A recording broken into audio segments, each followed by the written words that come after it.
have a lot for you to kind of be doing today in this really short amount of time. So the very first thing we're going to do right now is everyone's going to shut your lids, please, because there's no reason for them to be open for this activity. So just put them down, please, so I have your full attention. Okay? Full attention.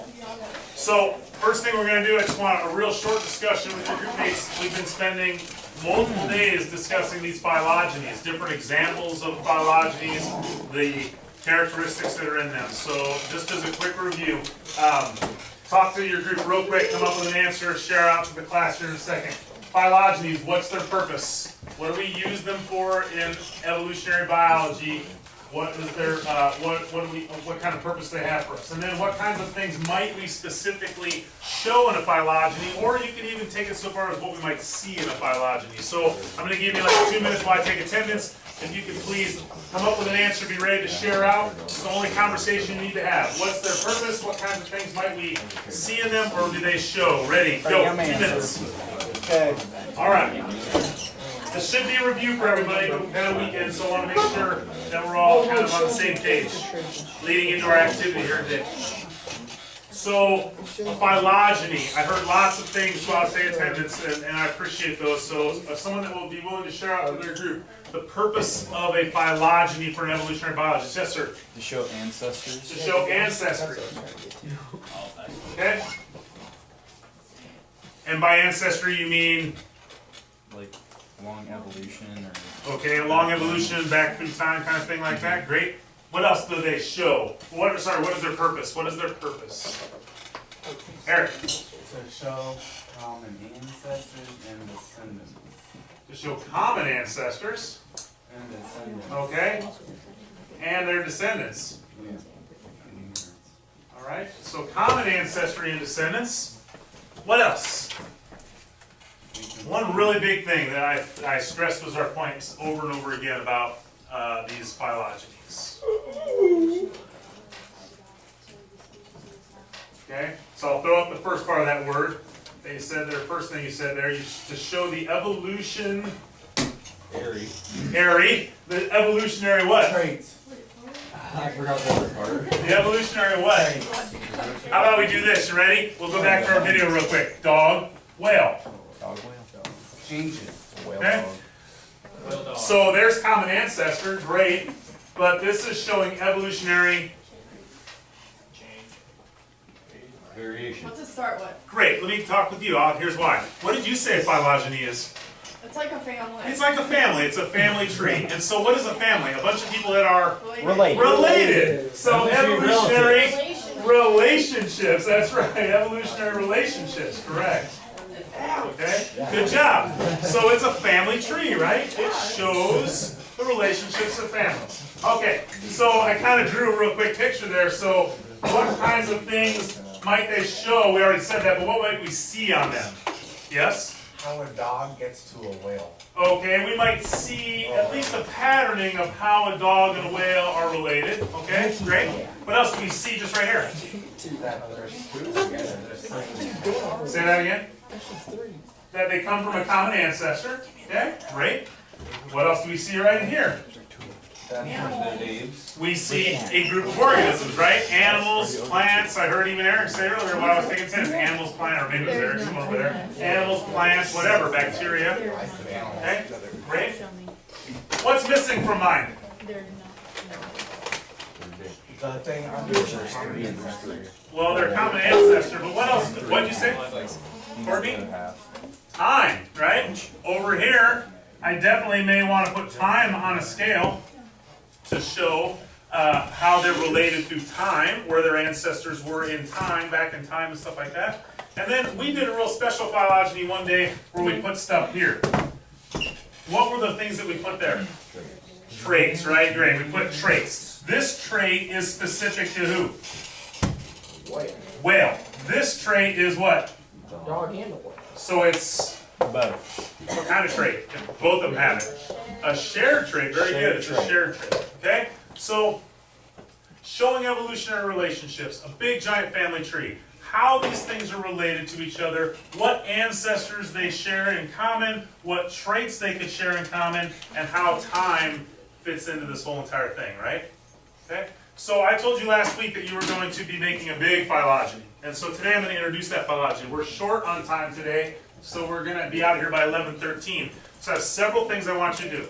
I have a packet for you that I'm going to give each of you, even though your group really only needs one. Before you do, this is a performance task. Okay? Just tell you a little bit about a performance task. Last year, when most of you were in my biology class, you did a performance task about Miss Crabtree spraying being concerned about, right?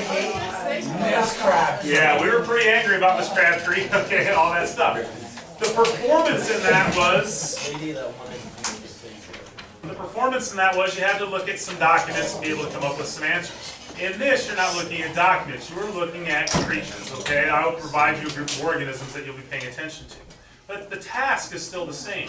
I'm asking you to take everything we talked about with phylogenies and demonstrate your ability to, in a real life setting, as a real evolutionary biologist, kind of show me how to use a phylogeny and be able to use it as evidence. So I wrote a couple things up here that are some main points that I really want out of this, okay? I'd like for you to be able to make some, these are in no particular order, I'd like for you to be able to make some inferences about why some species maintained their existence, some species emerged as new, okay, so somewhere along here new species emerged, and why some species may go extinct. So based on what we do, you're going to have to be thinking about new creatures, ones that have been around for a long time, and ones that go extinct. Definitely you're going to be communicating a lot of scientific information to your group and to me. In this performance task, your task is definitely going to be to communicate to me. All right, and so that's going to be important. And so you're going to communicate about common ancestry and biological evolution, and you're going to support your communication with evidence. All right, and then finally, you're going to be able to construct an argument. Construct an argument with evidence about where these organisms may have lived, habitats they survive in versus ones they don't survive in, traits that are successful to them, and then finally common ancestry. So there's a lot to this. And it's going to take us several days to get this done. Please take the time right now. I'm going to give you 2.5 minutes to read this scenario, and then we'll talk about it. Let's put our phones away. Those of you that have those out, let's keep our food away. Okay? And let's read. And read.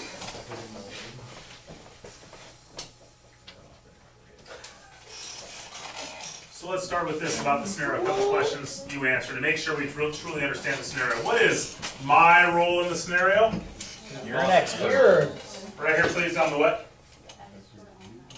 I'm the expert on phylum Acaricula, right? I am Professor Jason Aker. I am no longer Mr. Aker, Coach Aker, or anything. I have Professor in front of my name and PhD at the end, right? And so I am that person. And I've been studying this phyla for how long?